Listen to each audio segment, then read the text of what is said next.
What if I told you that Kendrick Lamar, yes, a certified boogeyman, won 5 Grammys in a row for the success of one song?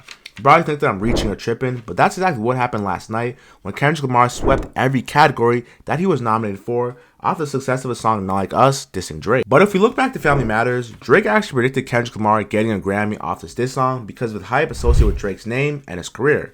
But why was Kendrick Lamar's Not Like Us so popular?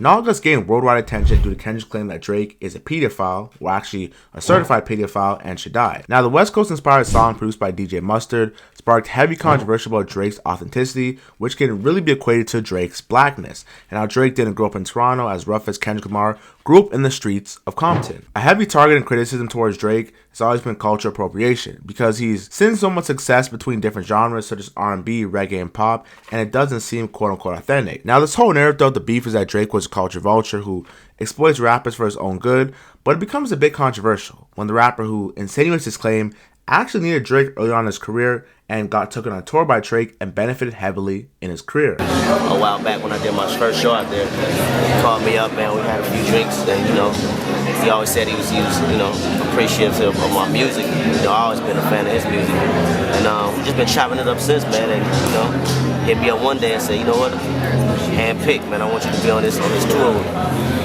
And it's a lot of artists out there, man, that could have been on that tour we're doing. And for him to just, sit there and respect my music, get the same mutual respect, that's a blessing within itself. So shout out to Tristan. What was Kendrick Lamar's issue with Drake? Kendrick Lamar's issue with Drake was him quote-unquote running to Atlanta when his creativity ran out because he couldn't survive on his own. With bars from the song saying, "You called Future when you didn't see the club," and "Lil Baby helps you get your lingo up," and how 21 gave him false street cred. Now, personally, all these artists benefited more than Drake from their collaboration because they were still on the come up and Drake was already established and they simply had more to gain. But it's easy to paint Drake as the white boy who's essentially the colonizer, who takes what he needs from people and leaves them high and dry. But that's not the case at all. The part of the song where Kendrick Lamar accused Drake as a settler who exploited Atlanta, similar to the post-slavery era, where settlers who were white people moved into Atlanta, which was a heavily black area, and put them back under the Manas. And it was simply diabolical, and only someone like Kendrick Lamar, someone of that stature in that realm, could put on Drake and people actually hold him accountable to that measure. Oftentimes black folks, and I gotta be real, love to pull the race card and say who's black,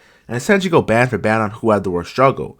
Now, there's this narrative that Drake's music isn't as relatable, Kendrick is voice of the people, and to some degree, I will admit that is true for the American side, because Kendrick Lamar relates to people if you are black in America, if you're a person of color in America. Now, Drake's music is more relatable if you're going through girl issues, a situationship, falling out with their friends, or simply just trying to get fly and get money. When Kendrick Lamar, I don't want to say his music is all pro, or should I say protest music, but it's not as easygoing and as easily to digest as Drake's music, and it's more deep, should I say. Currently, Kendrick has 17 Grammys before winning the 5 from last night, all from racking up 3 to 4 Grammys per album he releases. But when it comes to 17 Grammys, you're obviously doing something right, but there also becomes a point in time where getting more Grammys doesn't actually add on to your legacy because you already have 17 of them. It's like Robert Horry having more rings than Michael Jordan. Who is Robert Horry? Yep, you might not even know if you're not a real basketball fan. But Michael Jordan has 6 rings and Robert Horry has 7.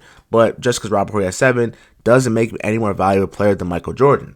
I say that to say, once you get a certain amount of awards for something, like Drake has like 1 million Billboard awards, that doesn't make him any more bigger than he would have been 5 years ago if he kept getting awards. Like, he's already big as he is. But why do most rappers not respect the Grammys? Now, the Grammys is ran by a recording academy that lacks a genuine understanding of hip-hop culture and music. Here's an example. Now, 50 Cent, arguably the biggest artist come out in 2003 with his Get Rich or Die Trying, which was a monster album, didn't win Best New Artist that year and lost to a nobody. Now, Jay-Z, arguably the best rapper ever, only had 1 Grammy ever before marrying Beyonce, and now he has like 20 plus. Now, Snoop Dogg, arguably, not even arguably, the most famous rapper in the world, has never won a Grammy. What also makes a Grammy a bit less appealing is this is not a People's Choice Awards where they get to vote into who they feel is real winner. There is a group of individuals who are anonymous who vote for who they should believe is the winner, and we've seen Travis Scott get snubbed multiple times, so we know how that goes. In my personal opinion, there's a reason why Drake stopped getting Grammy nominations after 2019, when he had his famous speech where he told artists who are on the come up or as big as he is that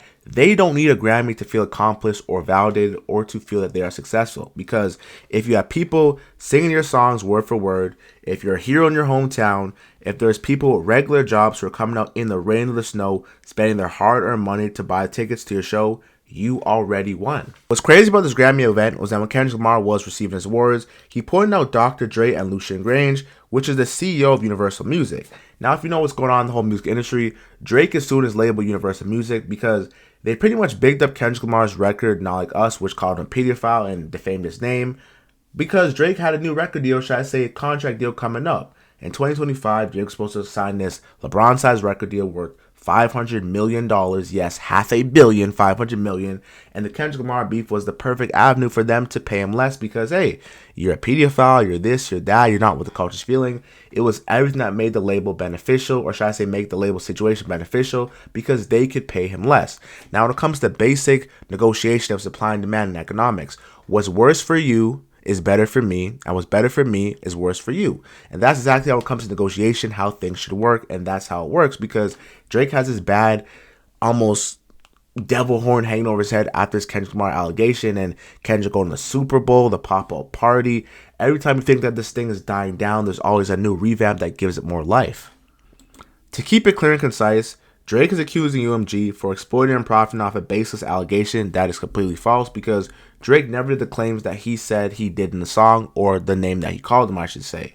Now, it's crazy that the beef was over in June and it's February, almost, 9 months later, and it's still the most trending thing in hip-hop.